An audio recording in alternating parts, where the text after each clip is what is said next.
This is the newsroom for Thursday, April 15, 2021. We're broadcasting to you on E1, Scar TV, NTN, and Tarzi TV in Bartica. In the headlines, work is underway to develop mega corn and soybean farms in the intermediate savannas of Guyana. They have a good plan. The government will be partnered with them. A 96-year-old Ishelton man succumbs to COVID-19 one day after testing positive, and the small village is now in a one-month lockdown. It is very disturbing to the village council because we have been working from day one. A United States citizen is sentenced to 4 years in jail and slapped with a $1.5 million fine on his birthday. And in sport, the Athletics Association of Guyana is eyeing a large continent to Tokyo Olympics, and Chelsea Edgell records only success for Guyana in the table tennis Olympic qualifiers. With the news, I'm Fariza Hanif. We're glad you can join us. The government and a group of feed manufacturers and those interested in the business are pushing ahead with a partnership to develop mega corn and soybean farms in the intermediate savannas of Guyana. The proposal could see the development of 140 acres at Ibini and a further 250 acres at Takama, both located along the Berbice River. Here is Neil Marks. To meet the protein needs of the poultry industry alone, feed manufacturers import, on average, $25 million in corn and soybean every year. Now, companies such as Bounty Farm, one of the largest poultry producers in the country, are coming together in a project called the Takama Grains Agro-Business Development Project. The project is one being pushed by the government. Finance Minister Dr. Ashni Singh, in his budget speech this year, described the cultivation of corn and soybean as a major new frontier in the other crop sector and announced financing for the initiative. In Budget 2021, $500 million will be invested in supportive infrastructure to catalyze private investment in the production of corn and soybean in the intermediate savannas. It is envisaged that mega farms will cultivate tens of thousands of hectares, benefiting from the economies of scale in modern grain production, thereby leading to higher production and productivity. Meanwhile, small farmers will also be reoriented to modernize their agricultural practices. This week, during a tour of Bounty Farms' operation on the east bank of Demerara, Minister of Agriculture Zulfikar Mustafa was further briefed on the project by the group of investors, with David Fanan serving as the project director. We believe that this thing can't be done by a few. It will need plenty people who will be partners in this thing. So our dream is to not do it where we alone would be part of the people who will be planting, but you have a lot of smaller farmers who will be part of the process, similar to what we do with contract farming. Mr. Finance further outlined the overall goals of the initiative. So what do we want to achieve for Guyana? Transformation of our food and agricultural systems to contribute to promoting a more balanced economy, shorten the value chain nationally and regionally, self-sufficiency, food security, employment, rural development, improve grain quality, freshness, which is critical. Sometimes we have to buy junk. The Agriculture Minister said the government was eager to work along with the investors on the project. They have a good plan. The government will be partnered with them in terms of public-private partnership, where we'll be looking at infrastructure to be done. The first priority for that group, not only Bounty Farm, but a number of other groups, right? A number of other establishments, they will form a group. The first priority is to do the road from Ibini area there, 18-kilometer road, and then also do some work in the savannah. That's the first priority for that group. The group of investors see that the project could transform the agricultural landscape of Guyana and generate several value-added manufacturing companies. Apart from infrastructural development, the government had also announced plans to cultivate 100 acres of planting material to support the production of corn and will make it available to farmers at affordable prices.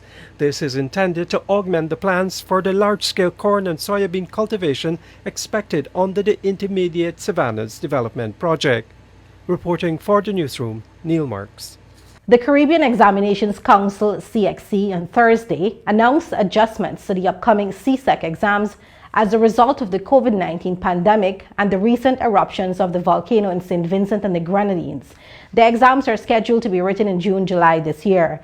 CXC in a statement said the school-based assessment SBA requirements have been reduced as much as 50% in some subjects. This information is outlined in the SBA Student Handbook.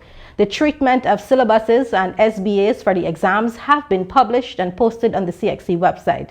Additionally, CXC will share the broad topics to be assessed on Paper 2 for CSEC and CAPE subjects with the Ministries of Education for distribution to all candidates on May 10, 2021, 5 weeks before the start of the exams. Candidates are, however, reminded that the entire syllabus is assessed on Paper 1.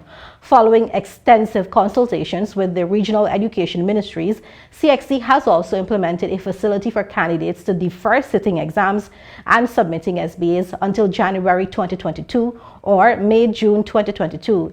SBA scores can also be transferred for use in the next examination sitting where the subject is offered. A 96-year-old man from Ishelton village in Region 9, Upper Takutu, Upper Essequibo, is the country's latest COVID-19 fatality, taking the death toll to 263.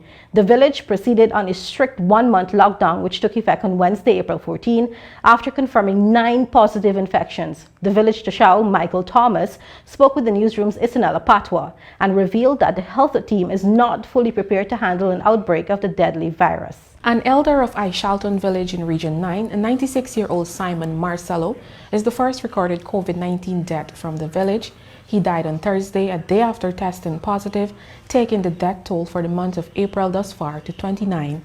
The village's Tushao, Michael Thomas, told the newsroom during a telephone interview that the village is now in total lockdown. This is the first time that Ishelton is recording positive cases since Guyana recorded its first confirmed case in March 2020. The village has a population of just over 1,200. Persons who are showing signs and symptoms of COVID, and the medical team, there were reports to the medical team that it was affecting more than 5 families. Mm-hmm. So that prompted the doctor to screen some of our residents, and after screening, it continues spreading throughout to the wider public. So that is what alerted doctors to do some swabbing, and all those tests were positive. Thomas said the situation in the village is worrying as family members of those who tested positive are also in quarantine, waiting to be tested, and are experiencing symptoms. Thomas explained that residents began displaying symptoms about a week ago after the Easter holidays. The symptoms include severe headache, fever, joint and muscle pain, along with a dry cough. Thomas said at first they suspected it was the flu. Contact tracing is also ongoing, and it is likely that there will be a rise in infections. We will have a rise in cases a lot. It will be the medical team give us a rough figure that most likely 50 persons will be tested positive in the next 2 or 3 days. The village Tushao further noted that the local health team is not capable of handling an outbreak of the virus. It is very disturbing to the village council because we have been working from day one, that is March of last year. We have been putting measures in place. We have erected a gate at the entrance of the village, and we have been holding it. All the rest of the sub-districts recorded positive cases, but not a lot like us today. And we were holding it. We hadn't recorded any positive cases since, and it is just after so much of activities were happening in Ishelton. That is how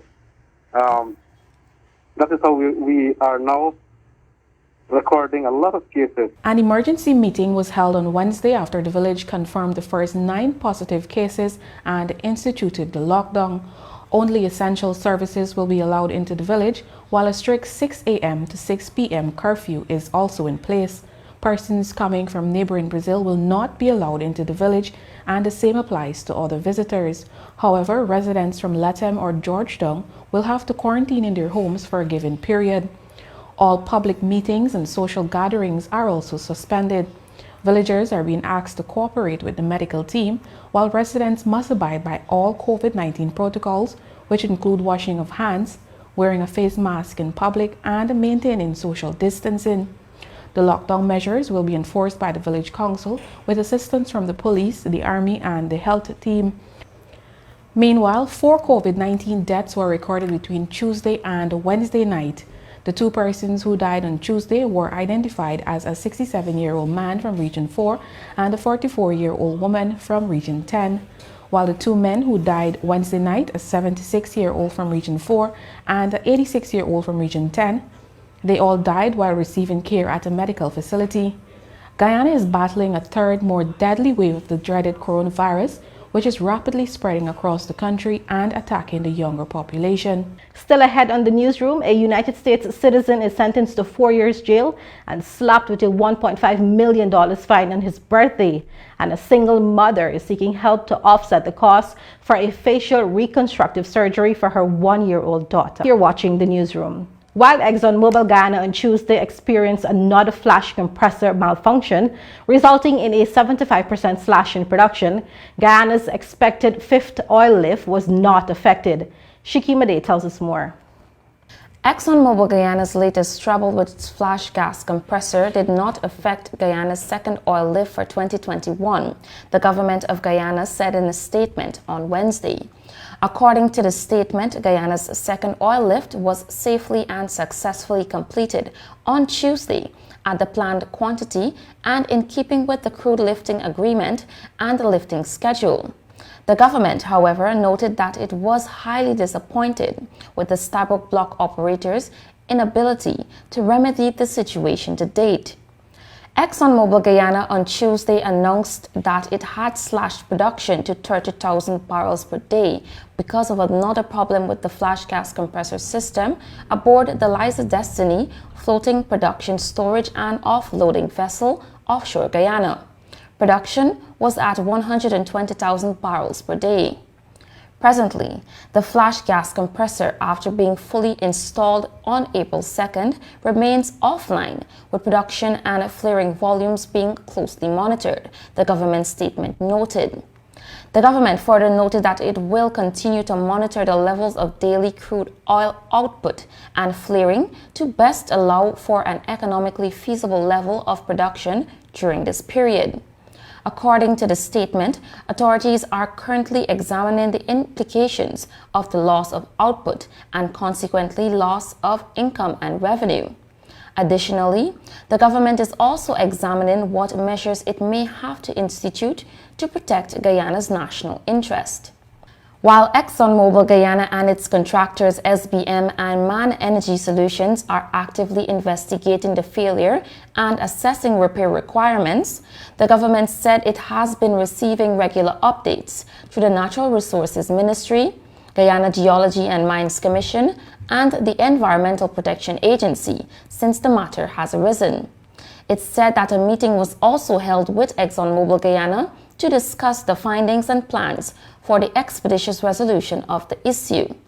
Guyana's last crude lift, the 5th, pumped US $61 billion into the Natural Resource Fund from the sale of 420,000 barrels of oil from the Liza Destiny in the Stabroek block on February 5, 2021.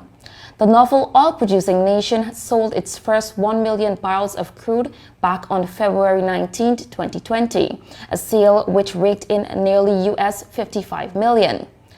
For the 2nd million barrel sale, Guyana received US $35 million with another $45 million coming from the 3rd and US $49.3 million from its 4th oil lift. A 51-year-old Guyanese man who celebrated his birthday on Thursday was sentenced to 4 years jail and slapped with a $1.5 million fine for trafficking over 2 kilograms of marijuana in his suitcase through the Chedijagan International Airport. Joel Cadogan, who is also a United States citizen, appeared before Magistrate Judy Latchman at the Grove Diamond Magistrates Court and pleaded guilty to the drug trafficking charge. Cadogan admitted that on April 12th at the Chedijagan International Airport, he had 2.036 kilograms of marijuana in his possession for the purpose of trafficking. On the day in question, Cadogan arrived in Guyana with 3 large suitcases and 2 handpieces. He cleared immigration and was subjected to a random search by a Guyana Revenue Authority official at the arrival lounge. The officer found 4 compressed plastic parcels of suspected cannabis wrapped in jeans in his luggage. The remainder of his luggage was searched, and several pairs of sneakers were found to have been stuffed with numerous small empty Ziploc bags and a tabletop scale. A 19-year-old single mother is seeking the public's assistance to help offset the cost for reconstructive facial surgery for her baby girl, Sadia, who was born with a congenital birth defect. More details in this report. Little Sadia has congenital macrostomia, or Tesser number 7 cleft, a rare craniofacial anomaly. Patients with it are born with bilateral macrostomia that consisted of a double transverse cleft on the left side and a single transverse cleft on the right side. As such, Sadia requires a staged reconstructive surgery to repair the double left side clefts, but this is not available in Guyana. Her mother, Tracy Harris, told the newsroom that she struggled for some time by meeting with different doctors to determine her daughter's condition and the best way forward. When she first got discharged, we started going maxillofacial and eye clinic and all of it. They say that it's a birth defect and they can't do nothing about it here. But she have to do surgery, but they can't do it. No, they just say it's a birth defect. I do not like this. Harris is being assisted by the Champion of Change Foundation. Its founder, Sabrina Craig, explained that the cost of the surgery is US $50,000 and appealed to the public to offer their assistance. You have to go abroad to get it done because it can't be done in Guyana. And what we ask in the public to please help this single mother with Sadia because, you know, as this age, a little child, you know, it is hard to see other children and even hard the mother to, you know, running away from her, you know. So we just need to give this child a normal life. Yes, so what I'm asking the public to please, you know, help this case. Reporting for the newsroom, I am Shikima Day. When the newsroom returns, a Guyanese Harvard scientist dispels the conspiracy theories against the COVID-19 vaccine. You're watching the newsroom. As the Ministry of Health pushes on with its coronavirus vaccination drive, a challenge continues to be those who have doubts about the effectiveness of the vaccines and those who have various theories about what vaccines do to your body. To address these concerns, the newsroom's Daniel Swain spoke with Guyanese Dr. Daniel Ram, who now teaches at Harvard University.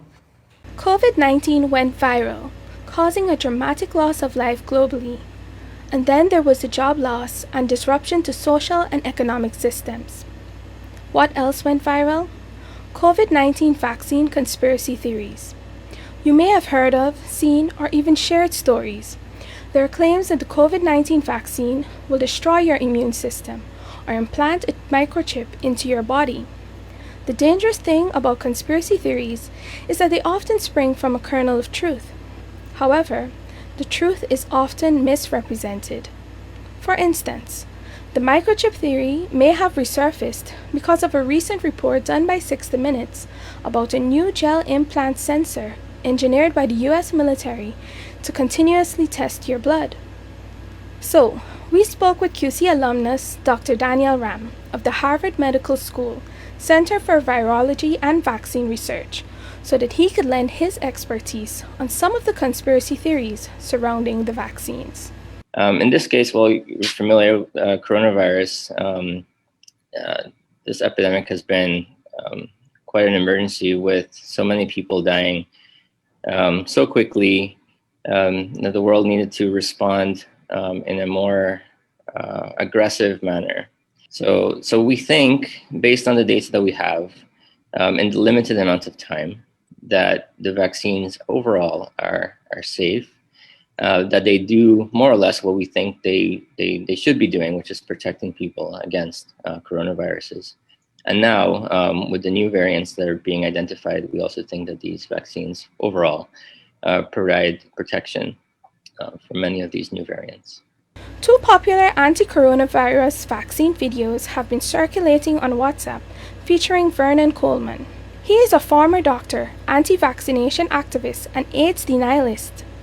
And Del Bigtree, CEO of anti-vaccination group Informed Consent Action Network, who also produces a program called The High Wire.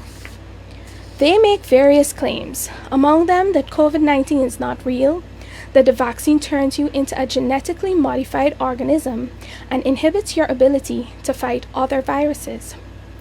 Dr. Ram shared why videos like these are dangerous. Videos like these, they're sprinkled with bits of truth, and then quite a few lies, and that just creates a difficulty in how we get the messaging across that the vaccines are actually overall pretty good and helpful. So when we have people, some of whom I think this Dr. Coleman and forgot the other guy, Bigtree? Yeah, Bigtree, yeah. Saying things like this, and they have a wide audience, and the audience sort of gets concerned about the safety and efficacy of the vaccines. And then it's a lot more challenging to have people really trust the work that's being done.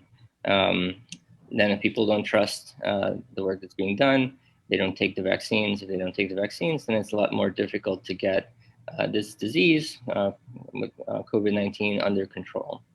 So that said, I mean, as a scientist, I think it's important to take the concerns of people, to really take their concerns at heart, because it is true, right? So we're doing something new that hasn't been used in widespread distribution. So naturally, you should, I think it's fair to be concerned. But what's interesting to me is that so scientifically, we hold ourselves to a very high bar. In order to release a vaccine, we do these tests on tens of thousands to hundreds of thousands of people. And before that, there are a lot of animal tests that have to happen. So there's a high degree of scientific rigor that goes in before the vaccines are implemented. And we go through this process and we share the reasons for why we think the vaccine is safe. Conversely, when people are concerned about vaccines and they issue videos like this, they make a lot of baseless claims without evidence, right? So one of the claims, for example, is that many thousands of people were dying as a consequence of the vaccination. And I would challenge them to show, with the same level of rigor that we have shown that vaccines are safe, show with the same level of rigor that that is true. And they cannot do that. But what they do is they make these claims to scare people. In conclusion, Dr. Ram would like to leave his fellow Guyanese with this message. These vaccine approaches aren't sinister. We're not trying to do something evil. We're trying to do a general public good. The vaccines so far, overall, have been shown to be safe, efficacious. The deaths worldwide have gone down. In the United States, for example, after vaccination, we see a marked drop in the number of deaths overall. And that's the goal, right? So the goal is hopefully we're able to lower the deaths as a result of coronavirus. And we think that vaccination is vaccination is the way to go. I am Daniel Swain, reporting for the Newsroom. Minister of Health Dr. Frank Anthony says Guyana's logistical plan to deal with COVID-19 vaccinations is delaying the arrival of 83,000 doses of the Russian Sputnik V vaccines. The vaccines, which were slated to arrive on Thursday, will now arrive next week. Dr. Anthony, during the daily COVID-19 briefing, said over 70,000 Guyanese have been vaccinated against the deadly virus. Well, we are expecting 83,000 more doses, Sputnik V vaccine to come into Guyana. Originally, we were thinking that we will get them this week, but because when we look at our logistical plan of how to bring them in, those vaccines would be arriving early next week. So, but we're moving forward. We are going to get more vaccines. As you know, we've already had in country 55,000 doses of the Sputnik V, and with this additional 83,000, this is going to help us to get more Guyanese immunized. So we're moving ahead. Our vaccine uptake has been quite good. As of yesterday, we had more than 70,000 persons who've already received their first shot. And those who took the Sinopharm vaccine, many of them are now becoming due for their second shot. So once they have their second dose, they will become fully immunized. So I think so far we have made good progress. We have teams in every region in Guyana that is working on the vaccination program and going out to different communities and immunizing people. When the newsroom returns, the financial, weather, and bridge reports, along with sport news with Avinash Ramzan. That's it for me, Fariza Hanif. Take care.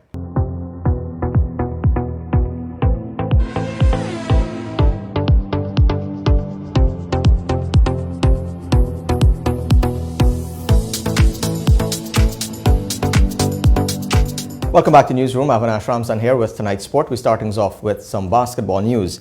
Guyana's senior national men's basketball team will get into action this evening in the FIBA 2023 World Cup Americas pre-qualifiers in El Salvador. The Stanton Rose-led side will take on Nicaragua in their opening game of the pre-qualifiers from 21 hours. The top three teams will advance to the second round of the Americas pre-qualifiers in July 2021. The other participating national teams are Costa Rica, El Salvador, Jamaica, and Nicaragua. Head coach Junior Hercules is confident the Guyanese will advance beyond this first round. Following tonight's game, Guyana will take on Jamaica on Friday from 18 hours, El Salvador from 21 hours on Saturday, and Costa Rica on Sunday from 18 hours. All matches will be aired on E-Networks. Guyana squad reads Stanton Rose captain, Delroy James, the co-captain, Harold Adams, Travis Belgrave, Dalen Bovell, Gordon James, Anthony Moore, Nikolai Smith, Akeem Crandon, Teron Welsh, and Israel Yaw. Guyanese Chelsea Edgell was on Thursday knocked out of the Latin American Singles and Mixed Doubles Table Tennis Championship, a qualification event for the Tokyo Olympics. Edgell, who earlier on the day defeated Leila Gomez of Paraguay 4-1, lost 4-2 to Maybelline Enriquez of Guatemala in the round of 16. After Enriquez won the first set 11-8, Portugal-based Edgell leveled the contest with an 11-2 win before Enriquez surged ahead with 11-8, 11-6 victories in the ensuing sets. Edgell won the fifth set 11-6 to stay alive, but Enriquez would secure her passage to the next round with an 11-8 scoreline.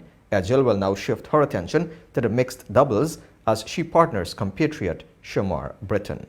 And Guyanese Chelsea Edgell on Thursday morning recorded the country's first victory in the Latin American singles and mixed doubles, a qualification event for the Tokyo Olympics. More in this report. Playing in Rosario, Argentina, Edgell won 4-1 against Leila Gomez of Paraguay. The Portugal-based Edgell, widely regarded as having Guyana's best chance of sealing an Olympic berth, won the first three sets 11-8, 11-6, 17-15 before Gomez won the fourth 11-7. Edgell closed the five-setter with an 11-5 success. The victory secured Edgell's passage to the next round, where she will face Maybelline Enriquez. Meanwhile, Guyana's national champion Natalie Cummins lost a hard-fought game against Natalie Paredes of Ecuador 4-2. Paredes took the first two sets 13-11, 11-9, while Cummins won the third 11-8. Paredes extended her lead with an 11-5 win before Cummins won the fifth 11-9. Paredes then sealed the win with an 11-6 scoreline.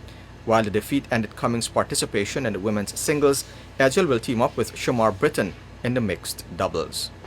And Guyanese Shamar Britton and Joel Allen were on Thursday knocked out of men's singles action in the Latin American singles and mixed doubles, a qualification event for the Tokyo Olympics. Britton lost 4-2 to Alexander Echeverria of Colombia, while Allen suffered a 4-1 defeat to Cecilio Carrillo of Venezuela. Britton won the second and fifth sets 11-3, 11-8, while Echeverria won the others 11-5, 11-9, 11-6, 11-4.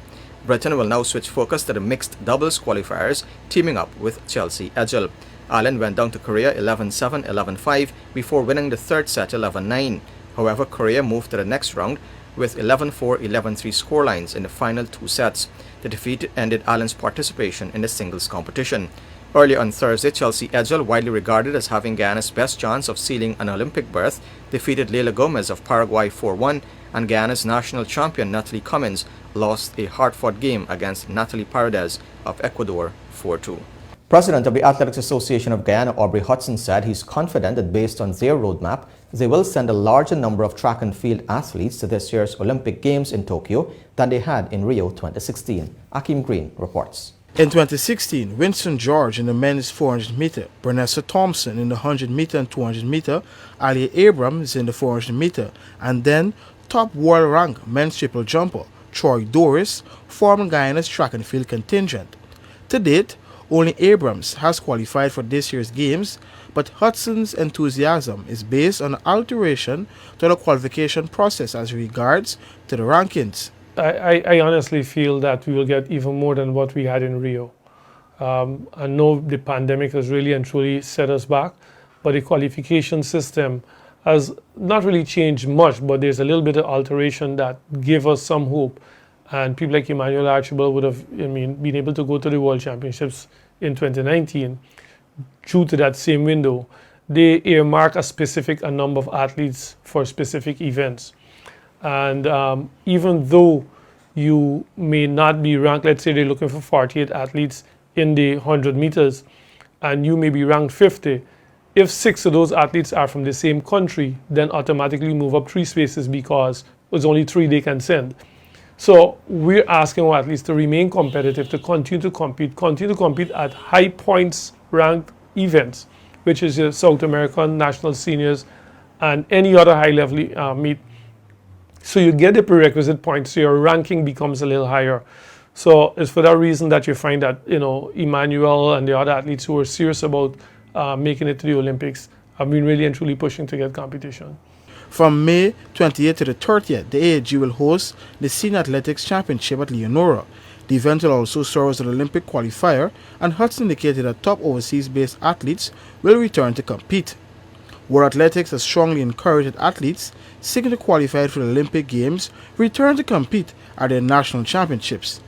Initially set for April, Hudson said that track preparation was one of the reasons for them rescheduling the date, but he's also seen promising signs at the 3 developmental meets. The roadmap basically to the Olympics should have been our National Senior Championship, then South American Senior Championships. Put a little icing on the cake with the Ali and Pompey Invitational, and then on to the Olympics. We would have had to move from our National Senior Championship until after the South American Championship, because we think we're not ready, we're not prepared to host the level of championship that we have to host to get athletes to qualify for the championships. And there are a couple of factors. Our track is in not that great a state. We still have to put athletes or people to support the athletes in the 100, 200, and 400 meter by standing on the starting blocks. We can't do that with athletes coming in, from overseas. Aliyah, her sister Jasmine, Kwame Prince, and all those guys are going to be here.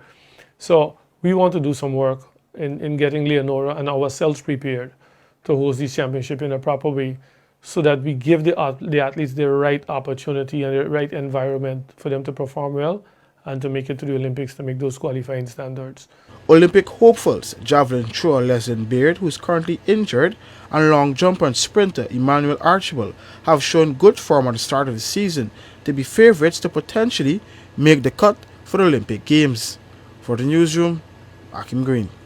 Cricket news now. Jason Holder has been named among the Wisden 5 Cricketers of the Year. The honour was announced on Wednesday when the Historic Almanac unveiled its 2021 edition.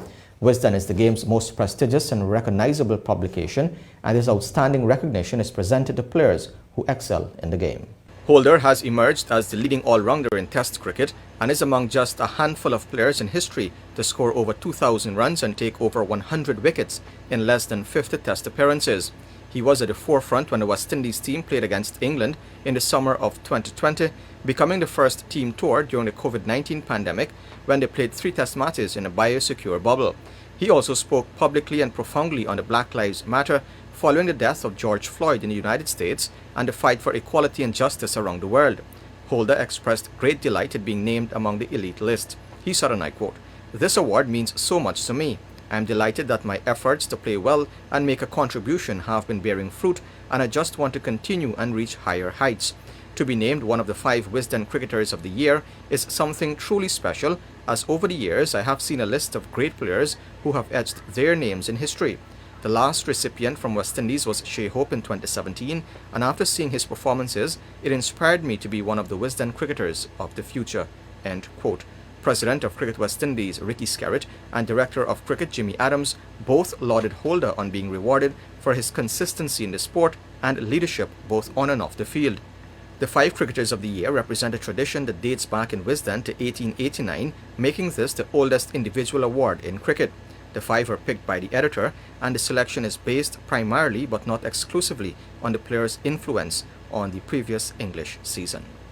And finally, the IPL's most expensive pick this season, Chris Morris, paid a blinder to give Rajasthan Royals a 3-wicket win over Delhi Capitals in Match 7 of the IPL. Chasing 148, Rajasthan slipped to 104 for 7 in the 16th over when David Miller went for 62 of 43 before Morris went berserk, smashing 4 sixes and 36 not out of 18 balls. Avesh Khan picked up 3 for 32 and Kagiso Rabada and Chris Wokes bagged 2 wickets each for Delhi Capitals, who recovered from 37 for 4 to post 147 for 8. Skipper Rishabh Pant made 51 of 32 to lead the recovery effort, while Tom Curran made 21 and Lalit Yadav 20. Man of the match, Jaidev Unagdat picked up 3 for 15 and Mustafizur Rahman 2 for 29. IPL action continues on Friday with Chennai Super Kings versus Punjab Kings from 10 hours. And with that, we've come to the end of the news for this evening. Of course, you can find updates on these and other stories on our website, Newsroom.gy, our Facebook page and Instagram. On behalf of the entire news team, my name is Savannas. Thanks for watching. Be safe. See you next time.